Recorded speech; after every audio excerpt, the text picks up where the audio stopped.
My first musical instrument was a guitar that my mother used to play, and just was lying down at my grandmother's house, and I always used to like watch it and try to just grab it, and they wouldn't really let me, and I always wanted to play guitar. And one day, just my mother just allowed me to take the guitar back home, and then I just started messing with it.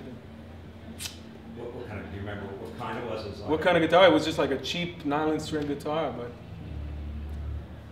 doesn't really matter. It was just like every time you pluck the string, it was like a magic, you know. So.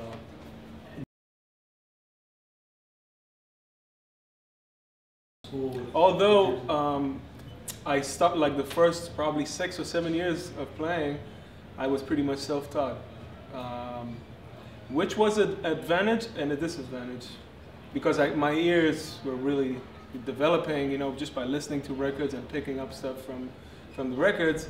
But on the other hand, I didn't know how to read music. And when I got to the States, when I went to the new school, they were like, "What? You don't know how to read music?" So they, you know, I had to learn all that part, and kind of like, and yeah, that was my formal musical education. I also went to like an arts high school in Israel. That was actually my introduction to jazz, which was I had a very good teacher there that really turned me on to the right things. Well, Arnie Lawrence was one of my mentors in Israel too, and I was very lucky to play music with him too. Arnie started the new school, as you know, and the thing with me, I really wanted to get to New York and, you know, join the scene, but I couldn't because I don't have, you know, the paperwork and all that. So the new school were very kind to offer me a scholarship, and yeah, I was into it, and it was a good experience because I got to meet some amazing teachers, which later I got to work with some of them, like Junior Mance and Charles Tolliver and Reggie Workman, and some really fantastic experience over there.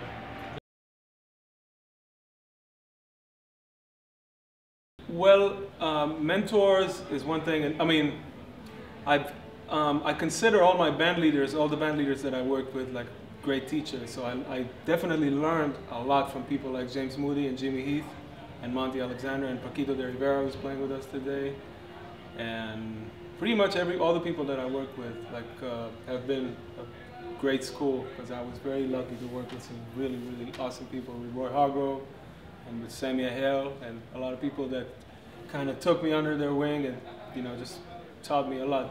I think that's the real school, not to underestimate the jazz schools or anything, but I was very lucky to have that, because I know not a lot of younger musicians have that opportunity nowadays to really spend time with masters and learn directly from them. So I'm very lucky, and I'm very blessed for that.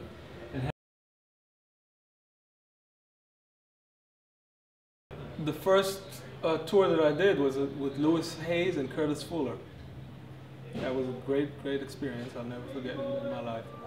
And then I met James Moody, who actually got me into this band too. That he used to be in this band, and Moody pretty much introduced me to a lot of people, to John Lee and to Paquito de Rivera, and to through Moody I met a lot of people, and I will ever be thankful. I mean, for that and for many other reasons. He was a very gracious man and a very beautiful spirit, and I actually really learned a lot from him.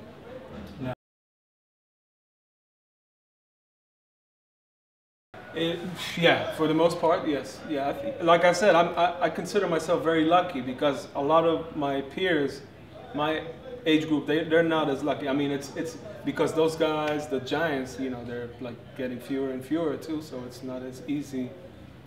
But yeah, I mean, that was kind of my intention when I first got to New York. That's like I said, like, well, I want to meet all those masters before they go. You know, I mean, I'm sure all the younger cats they're gonna be around for quite a while. So let me try to get the most out of that first.